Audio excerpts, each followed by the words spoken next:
Hi hello everyone, నేను మీ Prasad. Big boss యొక్క final video ఈరోజుతో complete అవుతుంది. అందరికీ తెలిసిందే ప్రశాంత్ విన్నర్ అవుతారని అందరూ బలంగా నమ్మారు. ఆబ్వియస్గా రైతు బిడ్డను విన్నర్గా అనౌన్స్ చేశారు.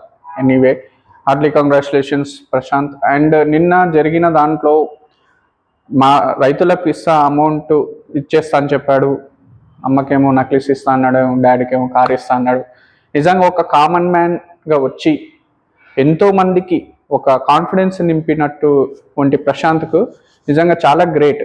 మామూలుగా అంతమంది సెలబ్రిటీస్, ఎంతోమంది సెలబ్రిటీస్ వీడియోస్ చేసి అమ్మని గెలిపియండి, హర్యానా, ప్రతి ఒక్కరికి అమ్మరికే సపోర్ట్ ఉన్నారు. సెలబ్రిటీస్ మొత్తం అమర్కే సపోర్ట్ ఉన్నా కానీ గేమ్స్లో కూడా అమర్ ఫస్ట్ నుంచి మొత్తం సందీప్ కానుంచి సీరియల్ బ్యాచ్ వచ్చిన కానుంచి అమర్దీప్ని ఎన్నో విధాలుగా ప్రయత్నాలు చేసినా కానీ అమర్ గెలవలేకపోయాడు.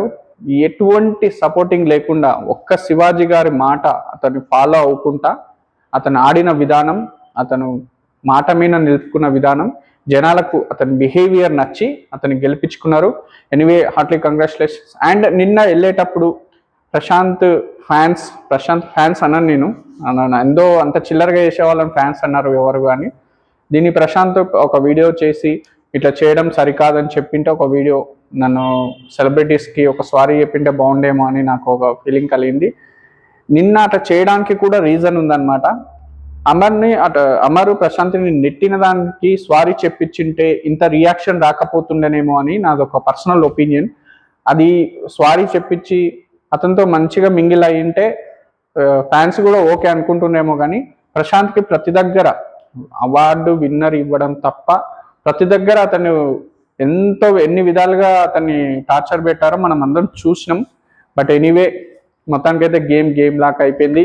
ఇక బిగ్ బాస్ అయిపోయింది. కొత్త కంటెంట్తో మీ ముందుకు వస్తాను. ఇలాగే నన్ను ఆదరిస్తూ ఉండండి. నేను మీ ప్రసాద్. నా ఛానల్ని లైక్ చేయండి, కామెంట్ చేయండి అండ్ సబ్స్క్రైబ్ చేయండి. Thank you so much.